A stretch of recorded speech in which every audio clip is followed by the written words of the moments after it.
मान के चलो कि मेरा इलेक्शन है, ठीक है। मैं एक कैंडिडेट हूँ और आपके दोस्त के खिलाफ मैं खड़ा हो रहा हूँ और मैं चाहता हूँ कि आपके घर की दीवार पे मेरा पोस्टर लगे। क्या आप वो अलाउड करोगे? अगर आप मेरे कट्टर दुश्मन हो, कट्टर, बिल्कुल कट्टर, क्या आप वो अलाउड करोगे? नहीं करोगे। और देखो, पैसों का लालच रखते हैं साइड में, एथिक्स की बात करते हैं भाई, ठीक है। नहीं करोगे आप। और जाहिर सी बात है, अपने दोस्त का वहां पे आप लगाओगे फोटो ताकि वो जीते और मैं हारूं, क्योंकि उससे आपके बहुत सारे मतलब सिद्ध होंगे। लेकिन अगर आपके पैसों के अलावा एक बड़ा मकसद हल होता है मेरे थ्रू, तो आप मेरा पोस्टर वहां पे लगाओगे। देखो, मैं जो बात करने वाला हूं, मैं जो भी चीज करने वाला हूं, यहां पे जो बोलने वाला हूं, बिल्कुल ये लगा लो, वो 200% झूठ ही होगा, मान के चलो। लेकिन भाई मेरे मन में ख्याल आया, मैं तो आप लोगों से करूंगा डिस्कस, क्योंकि अब तक मैंने ये चीज़ कहीं भी डिस्कस होती हुई ना फॉरेन मीडिया में, ना कहीं कहीं नहीं देखी मैंने। लेकिन मुझे 1% डाउट हो रहा है, 1% पॉलिटिकली। भाई देखो, अगर मैं आम भाषा में, यूपी की भाषा में बोलूँ अगर, तो भाई देखो ऐसा है, वहाँ का बालक पैदा होते ही सबसे पहले सीखे राजनीति। इसलिए भाई मैं हर चीज़ राजनीतिक नज़रिए से ही देखता हूँ कि भाई यहाँ पे क्या दिक्कत आने वाली है और क्या दिक्कत नहीं आने वाली। एक बात बताओ, जब लपोटा, याद करो, जब लपोटा, शॉर्ट में डिस्कस करेंगे, बोर नहीं करूंगा आपको। जब लपोटा इलेक्शन के लिए आया था, उसका कैंपेन चल रहा था, तो मड्रिड में उसका बहुत बड़ा बैनर लगा था। आई थिंक सैंटियागो के पास लगा था, कहीं लगा था, लेकिन मड्रिड की बड़ी एक एक बड़ी तगड़ी जगह पे लगा था, पॉश जगह पे। कैसे लग गया? कैसे लग गया? क्या और कोई लगने देता अपने राइवल का? लेकिन हाँ, तब लगने देता कि हाँ तू मेरे लिए काम करेगा। मैं फिर कह रहा हूं, सब कुछ काल्पनिक है, लेकिन डिस्कशन है। लेकिन अगर आप इस थ्योरी को, जो मैंने अभी नेगेटिव थ्योरी आपको बताई है, इसको अगर आप थोड़ा सा प्रैक्टिकली देखते हो, तो आपको कहीं ना कहीं 2% इसमें सच दिखाई देगा। आते ही मेस्सी गया, कैसे चला गया? क्या लपोर्टा को मालूम नहीं था कि हालात इतने खराब हैं, सिचुएशन इतनी खराब है कि हम मेस्सी को रजिस्टर नहीं कर पाएंगे? क्या उसको बिल्कुल भी आइडिया नहीं था? अब अगर कोई बोलता है मुझे कि नहीं यार, वो ना ऑफिस के अंदर जाके फाइलें देख के हिसाब किताब का पता चला, तो ऐसा नहीं होता। पूरी रिसर्च होती है। ये कोई बोलते ना, ये घर का कोई आटा और चीनी का हिसाब नहीं है, ये पूरी एक मैनेजमेंट का हिसाब है, ये पूरे क्लब का हिसाब है। One of the biggest club of football ever, अब भी, फैन फॉलोइंग के हिसाब से, हर चीज़ के हिसाब से। कैसे पता नहीं था?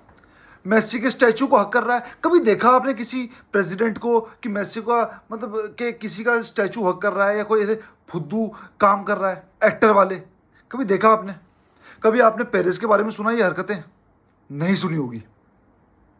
हक कर रहा है, मैं उसको यूं पकड़ रहा है, पुतले को जाके यूं यूं कर रहा है। क्या ड्रामा है भाई ये? हाँ, मैं भी बेवकूफ़ बना, मैं ये नहीं बोलता मैं बड़ा समझदार हूं, मैं भी बेवकूफ़ बना, लेकिन अब मुझे अकल आ गई, तभी आज मैं ये बात आपसे कर रहा हूँ। और ये बात पिछले 1-2 साल से मेरे दिमाग में थी, लेकिन तब तक वीडियो बनानी शुरू नहीं की थी। तो आज मुझे लगा कि क्योंकि पानी सर से बहुत ऊपर चला गया, कैसे वो इस वीडियो में आगे जाके डिस्कस करेंगे।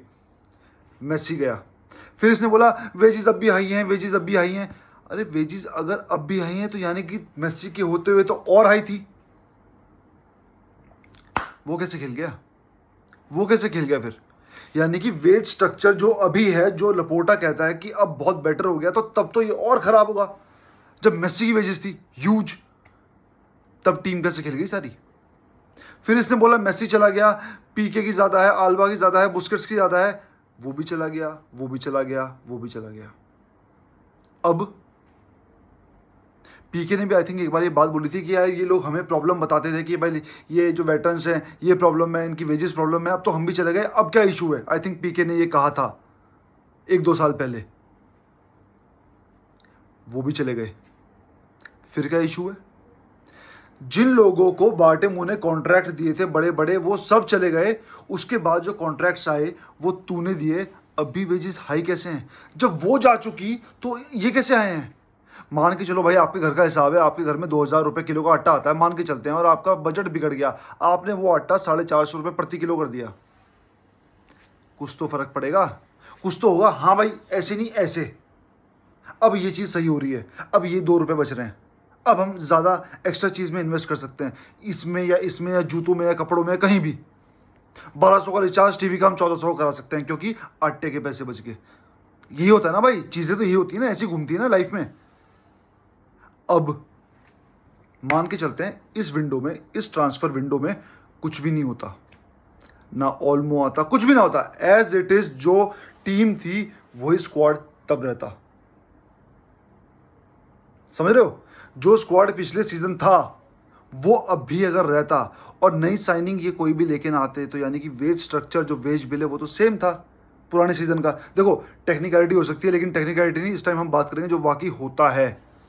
टेक्निकल चीज़ों में तो घुमा दूंगा यार मैं भी आपको, आप मुझे घुमा दोगे, कहीं ना कहीं तो हाँ करनी पड़ेगी ना। लेकिन जो बिगर सिनेरियो है वो देखते हैं। इन्होंने क्या किया, इन्होंने ये बोला कि गुंडो अब तू जा, अब डैनी को रजिस्टर करेंगे, अब हमारा सब सही हो रहा है। गुंडो भी चला गया। अब क्या न्यूज़ आ रही है, क्रिश्चियनसन को भी। आप देख रहे हो ये लपोटा कहीं पेरेस के किसी फेवर का रिटर्न तो नहीं कर रहा? कहीं ना कहीं फुटबॉल एक बिजनेस भी तो है, और ये पॉलिटिशियन वकील दोनों है। क्या हुआ? क्रिश्चियनसन की खबर मार्केट में कैसी आ गई? और तुम अगर इतने ही डेस्परेट थे पिछले सीजन भी कि भाई टीम खाली करनी है, तुमने मान के चलते हैं भाई ये बहुत जलेबी बनने वाली है यहाँ पे, तो देखना भाई, एक एक पॉइंट देखना। अगर तुम्हें पता था पिछले सीजन कि अगले सीजन जाके हमारा वेज नहीं होगा, और अगर तुम्हें नहीं पता था तो तुमसे बड़ा बेवकूफ़ कोई नहीं है, तुम्हें कुर्सी पे बैठने का हक ही नहीं है।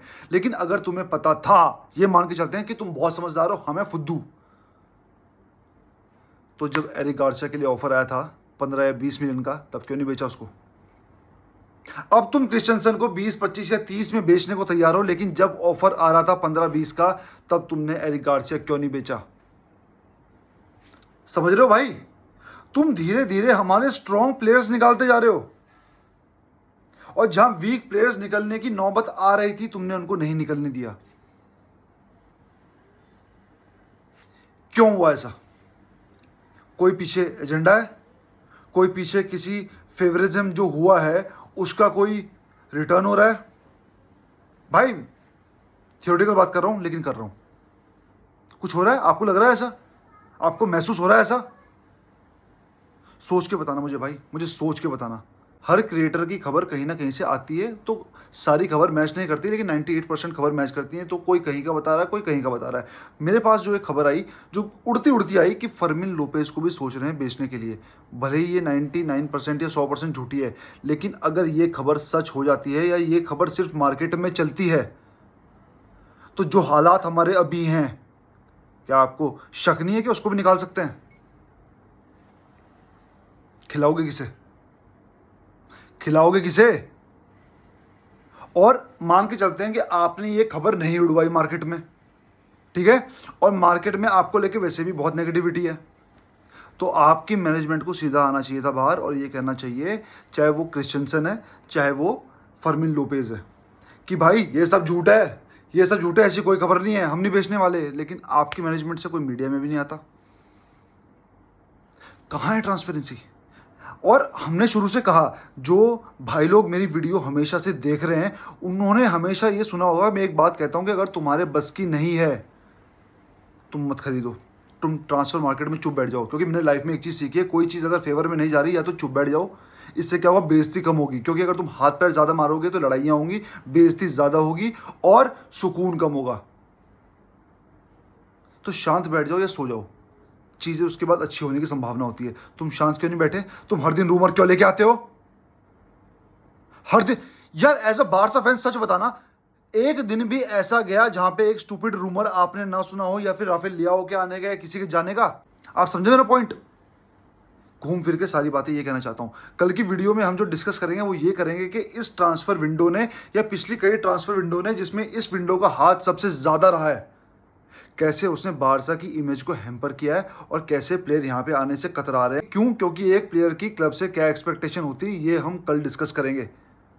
लेकिन आज ये चीज़ मैं आपसे डिस्कस करना चाह रहा था। बहुत सीक्रेट मेरे को इसके पीछे एजेंडा लग रहा है भाई।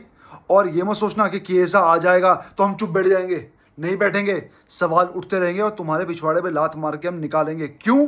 क्योंकि अगला प्रेसिडेंट जो भी आएगा, हम तो बोलते हैं वो तो और गया गुजरा होगा, लेकिन कुछ नई स्ट्रेटेजी तो देखने को मिलेंगी। क्योंकि अगर ये रहा तो कुछ भी ले आओ, कुछ भी बेच दो, कुछ भी कर लो, ये हमेशा हर ट्रांसफ़र विंडो में हमारे साथ ऐसे ही खेलेगा। और अब ये हम अपनी मेंटल हेल्थ के साथ अफ़ोर्ड नहीं भी कर सकते, क्योंकि बार-बार इतनी चीज़ें, इतनी नेगेटिव चीज़ें अपने क्लब के बारे में सुनना, भाई चीज़ें बुरी लगती हैं यार। हमें बुरी लग रही है, हम अपने क्लब से इतना प्यार करते हैं, फिर भी हम नेगेटिव हो जाते हैं। जो नए प्लेयर्स हैं, वो क्यों नहीं आ रहे? यही तो रीज़न है, क्योंकि उनको सिर्फ फुटबॉल खेलना है। इन झंझटों में, इन सर्कस में नहीं पड़ना। मैं कई बार सोशल मीडिया पे आता है कि बारसा जैसे सर्कस में, मैंने कभी उस पर रिस्पॉन्स नहीं किया या कभी मैंने ऐसा फील नहीं किया, लेकिन फर्स्ट टाइम आज मैं फील कर रहा हूँ कि बार्सिलोना का जो मैनेजमेंट है, क्लब नहीं, बार्सिलोना का जो मैनेजमेंट है, वो सर्कस है और हम सब उसकी सब ऑडियंस है। मिलते हैं भाई कल, विस्कल बारसा।